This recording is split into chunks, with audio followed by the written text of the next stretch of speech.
धर्म से प्रमाद नहीं करना चाहिए। धर्म शब्द अनुष्ठेय कर्म विशेष का वाचक है। उसके होने से उसका अनुष्ठान न करना ही प्रमाद है, सो नहीं करना चाहिए। अर्थात धर्म का अनुष्ठान करना ही चाहिए। इसी प्रकार कुशल आत्मरक्षा में उपयोगी कर्मों से प्रमाद न करें। भूत वैभव को कहते हैं। उस वैभव के लिए होने वाले मंगल युक्त कर्मों से प्रमाद न करे। स्वाध्याय और प्रवचन से प्रमाद न करे। स्वाध्याय अध्ययन है और प्रवचन अध्यापन, उन दोनों से प्रमाद न करे, अर्थात उनका नियम से आचरण करता रहे। इसी प्रकार देव कार्य और पितृ कार्यों से भी प्रमाद न करे, अर्थात देवता और पितृ संबंधी कर्म करना चाहिए। मातृदेव माता है, देव जिसका वह तू मातृदेव हो। इसी प्रकार पितृदेव हो, आचार्य देव हो, अतिथि देव हो, इनका अर्थ समझना चाहिए। तात्पर्य यह है कि ये सब देवता के समान उपासना करने योग्य हैं।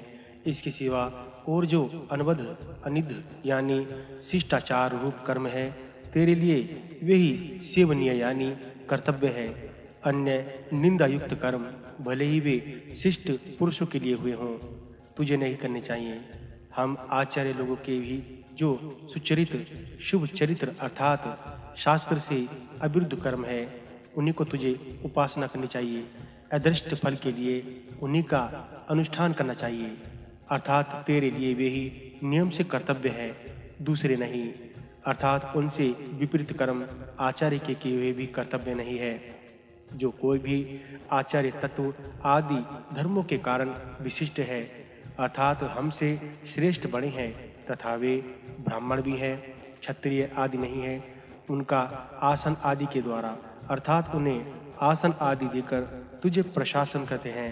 इस प्रकार प्रश्वास का अर्थ है यत आश्वासन यानी क्षमापरण करना चाहिए। तात्पर्य यह है कि तुझे उनका श्रम निवृत्त करना चाहिए तथा किसी गोष्ठी सभा के लिए उन्हें उच्चासन प्राप्त होने पर तुझे प्रशासो दिगर यानी श्वास भी नहीं छोड़ना चाहिए। तुझे केवल उनके कथन का सार ग्रहण करने वाला होना चाहिए। इसके सिवा तुझे जो कुछ दान करना हो वह श्रद्धा से ही देना चाहिए, अश्रद्धा से नहीं। श्री अर्थात विभूति के अनुसार देना चाहिए। हिंग लज्जा पूर्वक देना चाहिए, जो भय मानते हुए देना चाहिए तथा संविद यानी मैत्री आदि कार्य के निमित्त से देना चाहिए। फिर इस प्रकार बरतते हुए तुझे यदि किसी समय किसी स्रोत या स्मार्थ कर्म अथवा आचरण रूप व्रत व्यवहार में संशय उपस्थित हो तो वहां उस देश का काल में जो ब्राह्मण नियुक्त हो, उस प्रकार तंत्र इस पद का युक्त इस व्यवधान युक्त पद से संबंध करना चाहिए। और जो समर्षि विचारक्षम है, वह युक्त कर्म अथवा आचरण में पूर्णता तत्पर आयुक्त किसी दूसरे प्रयुक्त न होने वाले अर्थात स्वेच्छा से प्रवृत्त आलुक्ष अरुक्ष अर्थात अक्रूर मति सरल चित और धर्मकामी अदृष्ट फल की इच्छा वाले अर्थात कामनावश विवेक शून्य न हो। वे ब्राह्मण उस कर्म या आचरण में जिस प्रकार बर्ताव करें, उसी प्रकार तुझे भी बर्ताव करना चाहिए। इसी प्रकार अभ्यास के प्रति अभ्यागत अभियुक्त अर्थात जिन पर कोई संशयुक्त दोष आरोपित किया गया हो, उनके प्रति जैसा पहले ये तंत्र इत्यादि से कहा गया है, उसी सब व्यवहार का प्रयोग करना चाहिए। यह आदेश अर्थात विधि यह पुत्र आदि को पिता आदि का उपदेश है। यह वेदोपनिषद वेद का रहस्य यानी वेदार्थ है। यही अनुशासन यानी ईश्वर का वाक्य है अथवा आदेश वाक्य विधि है, ऐसा पहले कहा जा चुका है। इसलिए यह सभी प्रमाणभूत उपदेशकों का अनुशासन है। क्योंकि ऐसा है, इसलिए पहले जो कुछ कहा गया है वह सब इसी प्रकार उपासनीय करने योग्य है। इस प्रकार ही इसकी उपासना करनी चाहिए। यह उपासनीय ही है, अनुपास्य नहीं। इस प्रकार यह पुनरुक्ति उपासना के आदर के लिए है। अब विद्या और कर्म का विवेक अर्थात इन दोनों का फल भिन्न भिन्न, इसका निश्चय करने के लिए यह विचार किया जाता है कि क्या परम श्रेय की प्राप्ति केवल कर्म से होती है अथवा विद्या की अपेक्षा युक्त कर्म से, कि वह परस्पर मिले हुए विद्या और कर्म दोनों से, अथवा कर्म की अपेक्षा रखने वाली विद्या से, या केवल विद्या से ही। उनमें पहला पक्ष है कि केवल कर्मों से ही परम श्रेय की प्राप्ति हो सकती है, क्योंकि द्विजाति को रहस्य के सहित संपूर्ण वेद का ज्ञान प्राप्त करना चाहिए। ऐसी स्मृति होने से संपूर्ण वेद का ज्ञान रखने वालों को ही कर्म का अधिकार है, और वेद का ज्ञान उपनिषद के अर्थभूत आत्मज्ञान आदि के सहित ही है।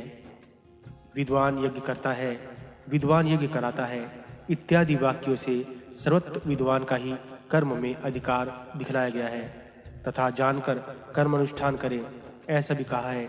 कोई ऐसा भी मानते हैं कि संपूर्ण वेद कर्म के ही लिए, और यदि कर्मों के ही परम श्रेय की प्राप्ति ना हुई तो वेद भी व्यर्थ हो जाएगा। सिद्धांती ऐसा कहना ठीक नहीं, क्योंकि मोक्ष का नित्य तत्व मोक्ष है, नित्य ही माना गया है, और जो वस्तु कर्म का कार्य है उसकी अनित्यता लोक में प्रसिद्ध है। यदि नित्य श्रेय कर्मों से होता है ऐसा माने तो इष्ट नहीं, क्योंकि इसका जिस प्रकार है कर्मोपार्जित लोक क्षीण होता है, उसी प्रकार पुण्यपार्जित परलोक भी क्षीण हो जाता है। इस न्यायुक्त श्रुति से विरोध है। पूर्व काम्य और प्रतिषिद्ध कर्मों का आरंभ न करने से, प्रारंभ कर्मों का भोग से ही क्षय हो जाने से, तथा नित्य कर्मों के अनुष्ठान के कारण प्रत्यवाय की उत्पत्ति न होने से मोक्ष ज्ञान की अपेक्षा से रहित ही है। यदि ऐसा माने तो सिद्धांती ऐसी बात भी नहीं है। शेष संचित कर्मों के रह जाने से उनके कारण अन्य शरीर की उत्पत्ति सिद्ध होती है। इस प्रकार हम इसका पहले ही खंडन कर चुके हैं, तथा नित्य कर्मों के अनुष्ठान से संचित कर्मों का विरोध न होने के कारण उनका क्षय होना संभव नहीं है। और यह जो कहा है कि समस्त वेद के अर्थ को जानने वालों को ही कर्म का अधिकार होने के कारण केवल कर्म से ही निःशेष की प्राप्ति हो सकती है, सो भी ठीक नहीं है, क्योंकि उपासना श्रुत ज्ञान है, गुरुकुल में ही हुए वाक्य विचार से भिन्न ही है। मनुष्य श्रुत ज्ञान मात्र से ही कर्म का अधिकारी हो जाता है, इसके लिए वह उपासना की अपेक्षा नहीं रखता। उपासना तो श्रुत ज्ञान से भिन्न वस्तु ही बतलाई गई है। वह उपासना मोक्ष रूप फल वाली है और अर्थ रूप से प्रसिद्ध है, क्योंकि श्रोतव्य ऐसा कहकर मनन और निधिध्यासन के लिए मनंतव्यो निधिध्यासित तत्व इस प्रकार पृथक यत्न अंतर का विधान किया है। लोक में भी श्रवण ज्ञान से मनन और निधि अध्यासन का अर्थांतर तत्व प्रसिद्ध ही है। पूर्व इस प्रकार तब तो विधा की अपेक्षा से युक्त कर्मों द्वारा ही मोक्ष हो सकता है। जो कर्म ज्ञान के सहित होते हैं उनमें कार्य अंतर के आरंभ का सामर्थ्य हो सकता है। जिस प्रकार की स्वयं मरण और ज्वर आदि कार्यों के आरंभ में समर्थ होने पर भी विष एवं दधि आदि में मंत्र और शक्कर आदि युक्त होने पर कार्य अंतर के आरंभ का सामर्थ्य हो जाता है, इसी प्रकार विद्या सहित कर्मों से मोक्ष का आरंभ हो सकता है। यदि ऐसा माने तो वह सिद्धांती नहीं, जो वस्तु आरंभ होने वाली होती है वह अनित्य हुआ है। इस प्रकार इस पक्ष का दोष बतलाया जा चुका है। पूर्व किंतु न स पुनरावर्तते इत्यादि वचन से तो आरंभ होने वाला मोक्ष भी नित्य ही होता है। सिद्धांती नहीं, क्योंकि वचन तो केवल ज्ञापक है, यथार्थ अर्थ को बतलाने वालों का ही नाम वचन है। वह किसी अविद्यमान पदार्थ को उत्पन्न करने वाला नहीं होता। सैकड़ों वचन होने पर भी नित्य वस्तु का आरंभ नहीं किया जा सकता, और न आरंभ होने वाली वस्तु अविनाशी ही हो सकती है। इससे समुचित विद्या और कर्म के मोक्ष तत्व का प्रतिषेध कर दिया गया है। विद्या और कर्म के दोनों मोक्ष के प्रतिबंधक हेतु को निवृत्त करने वाले, मोक्ष के स्वरूप को उत्पन्न करने वाले नहीं है।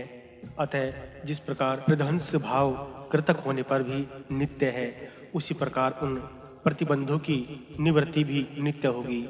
यदि ऐसा कहो तो यह कथन ठीक नहीं, क्योंकि कर्मों का तो अन्य ही फल दिखा गया है। उत्पत्ति, संस्कार, विकार और आपत्ति ये कर्म के फल दिखे गए हैं, किंतु मोक्ष उत्पत्ति आदि फल से विपरीत है। पूर्व सूर्य द्वार से उस सूक्ष्म नाड़ी द्वारा उधर्वलोक को जाने वाला आदि गति प्रतिपादिका श्रुतियों से जाना जाता है कि मोक्ष प्राप्य है।